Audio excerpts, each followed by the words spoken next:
Hey, what's up guys? Noah with Paint to Life. We are 4 minutes away from downtown Birmingham. This is a project that we finished about 2 years ago. Come inside and let me show you some stuff in terms of paint selection, design, and I'll even tell you how much this project ended up at budget-wise. All right, to start off, we're coming into my favorite part of the house. It is the living kitchen entryway. My favorite part about this room in the entire house is the ceiling. This was an add-on mid-project. The designer had the idea of saying, hey, what if we did some kind of shiplap panel on the ceiling and switch up kind of the colors in here. So this is, I think it's natural cream from Sherwin-Williams or Benjamin Moore, probably at 75% of the formula.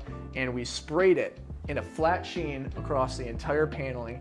And not only does it give it just a slightly rustic feel to this modern home, but it adds a level of depth to the ceiling where we have Swiss coffee on the walls, so it feels very bright and open, but by putting a slightly darker tint on the ceiling, it gives the room some character while also allowing for the artwork, the furniture, and the window treatments to add depth to the room. So it feels kind of cozy, also has some little artistic design to it, but doesn't take away from everything else that's happening in the room. One thing I like to point out, this is something people miss when hiring a painter, and it's not necessarily important that your painter does it, but over here on our cabinets, you'll notice that we have caulk lines that run down the entirety of where the ceiling and the walls meet the cabinets. The reason we do that is because a lot of times when cabinets are installed, walls are wavy, the cabinets aren't perfect, and unless your carpenter is scribing that board, that like trim board or filler board where the cabinet meets the wall or ceiling, there's going to be a gap. So when we come in, we leak our tape just slightly onto the cabinet, fill it with caulk, paint it, and with the right amount of caulking pressure, caulk in general, paint time, we're able to pull that tape and have a nice clean painted line that runs down all of our cabinets in this room.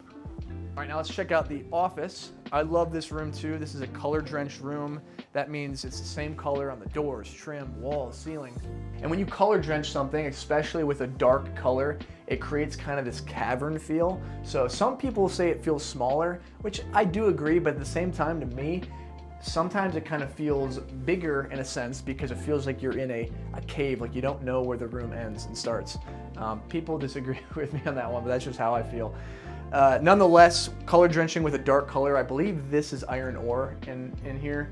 It's going to create a very dramatic effect, and for an office, I think that's really cool because it allows you to kind of bunker in and get work done. Another thing that's important when hiring a painter, well, I'll say it's important if it's important to you, are transitions. So you can see we move from the Swiss coffee color out here on the trim into the iron ore of this room, and our door jambs are painted precisely so that we have a clean transition where one room meets the other. So when these doors are shut, all you see on the doors is iron ore. When you open it up, from each side, you can either see the Swiss coffee from the outside, and in here, if you take a look in here, Vince, and if you look outward towards the door, if you look outwards here, you can see how we have a super clean transition of the iron ore. So no matter when the doors close from the inside or the outside, you're seeing one color on both, or you're seeing a clean transition when the doors are opened. All right, I know I said that the ceiling was super fun, and it is, but I might have misspoke because one of my favorite parts of this project is actually the staircase. We did not do the treads, we did not do the handrails, that was another company, but we were tasked with finishing all the risers and stringers on the staircase. Let's take a quick run upstairs and you can see the 3 levels that it spans.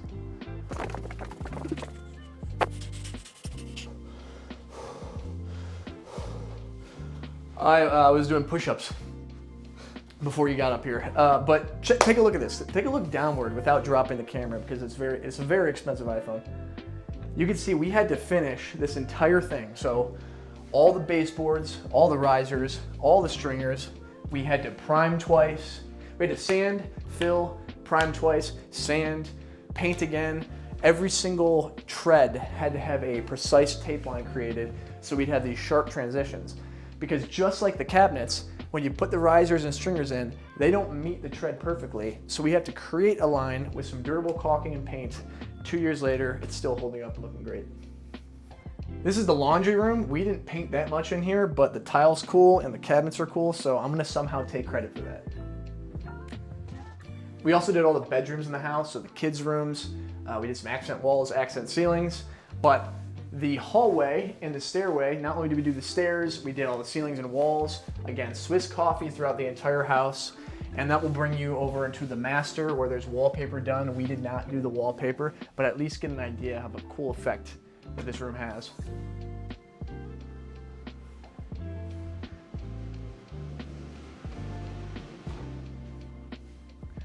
And then that brings us into the master bath. This is also one of my favorite rooms in the house. You can see we got some drywall work being done here.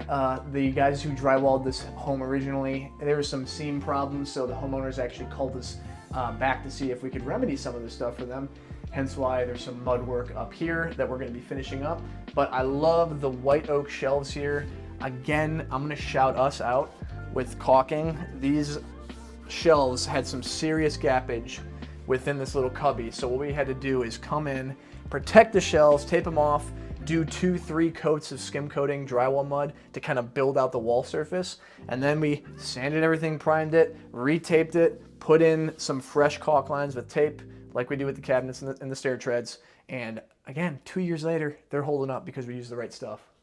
And then check out the rest of this room. We got the reeded panel for the cabinets, white oak. We have this bathroom with I don't know what, but it looks sweet and I'm sure it's super comfortable. The shower looks awesome. There's a bidet toilet in there, which is everything too. But again, what you understand when you come into the room is this is just Swiss coffee. It's a white on everything. We do have different sheens for our trim, our walls, and our ceiling, but majority of the expression and the artistry in this room, with a lot of rooms in the house, is the furniture. It's the shelving, the vanity, what they did with the bathtub, the window treatments, which can go so far in making a room really have character. So white is still in. I'm still a big fan of white. You just gotta know how to decorate your space to make it worth it. We are back up at the top of the stairs. This accent wall, this was Bree, the lead designer. This was her call, again, kind of an add-on.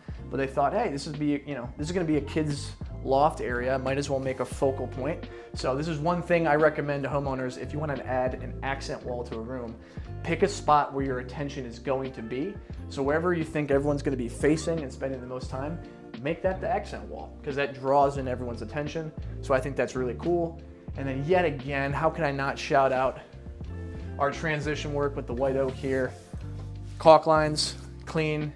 That's the little stuff that if it's not important to you, it's totally fine. You can save a little bit of money by skipping it.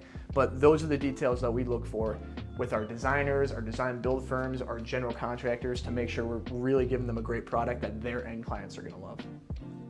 Behind me is one of the kids' rooms that was finished in Gallery Series, all the way around with some wallpaper that again wasn't done by us. The painting wasn't done by us either, so we don't care about that room.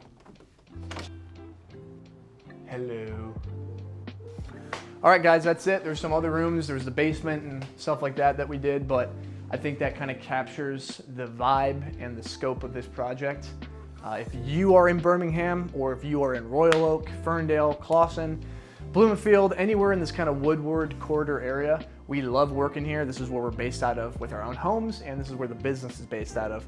If you're interested in getting high quality, premium interior painting, cabinet painting, or exterior painting, and you want something that might resemble this, whether in product or experience, give us a call, visit our website. We'd love to help.